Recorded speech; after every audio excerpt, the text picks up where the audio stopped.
எம்ஜிஆர் யாருக்குமே இன்னும் சொன்னா முதலமைச்சருடைய பெரியப்பா, அவர் என்னுடைய பெரியப்பான்னு சொல்லக்கூடியவர். அந்த திமுக வளர்த்தெடுத்தவர்.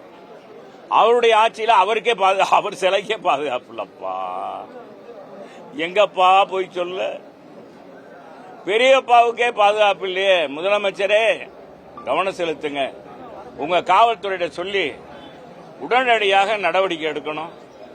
நடவடிக்கை எடுத்து இதுக்கு ஒரு குழு போட்டாச்சும் உடனடியாக மதுரை மாநகர காவல்துறை முனைப்பாக செயல்படணும். எதை மதுரையில் கிழக்கு மாவட்டம் மட்டும் நினைக்கக்கூடாது. நாளைக்கு மாநகர் மாவட்டம், அப்புறம் மேற்கு மாவட்டம், அப்படியே பரவிடும். தேனி மாவட்டம் அப்படியே போயிடும். தமிழ்நாடு முழுவதும் போச்சுன்னா என்ன ஆகுறது?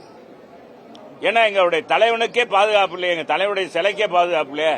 நாளைக்கு எங்கள் எடப்பாடியாருக்கு என்ன பாதுகாப்பு, என்ன நிச்சயம்? எனவே இது சாதாரணமா நினைக்க கூடாது. ஏதோ தலைவர் சிலை தானே அப்படின்னு நினைக்க கூடாது. காவல்துறை முனைப்பாக செயல்படணும் என்பதுதான் இந்த போராட்டத்துடைய நோக்கம். எல்லாரும் காலையிலிருந்து எல்லா பேருமே இங்க இருக்காங்க. அண்ணன் சொன்ன உடனே அரை மணி நேரம் 1 மணி நேரத்தில் எல்லாரும் வந்திருக்காங்கன்னா, இதுவே ஒரு நாளைக்கு முன்பாக அறிவிக்கிறாங்கன்னு வச்சுக்கோங்க, என்ன ஆகும்? இந்த மண்டபம் தாங்குமா? எத்தனை மண்டபம் பிடிக்கிறது?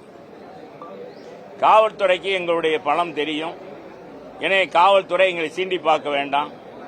அதுவும் எங்க தலைவருடைய சிலையை உடைத்த பிறகு நாங்க சும்மா இருப்போம் மட்டும் நினைக்காதீங்க. இப்படியே காலம் கடத்திடாங்க. இவ்வளவு நாள் ஏறத்தாழ 50 மணி நேரத்துக்கு மேல ஆகிவிட்டது. 50 மணி நேரமாக ஒரு சிலையை உடைத்தவனை பார்க்க இதுவரையும் கண்டுபிடிக்க முடியலன்னா என்ன காவல்துறை? எங்களால் பாராட்டக்கூடிய எங்களுடைய காவல்துறை இன்னைக்கு பாராட்டுற மாதிரி நடந்துக்கிறீங்களா? நடந்துக்கிறதா இந்த சம்பவம்?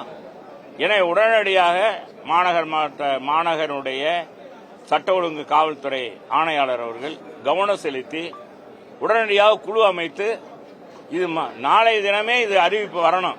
பிடித்தோம், குழு அமைத்தாங்க, பிடித்தாங்கன்ற நிலைப்பாடு வரணும் என்பதுதான் எங்களுடைய நோக்கம்.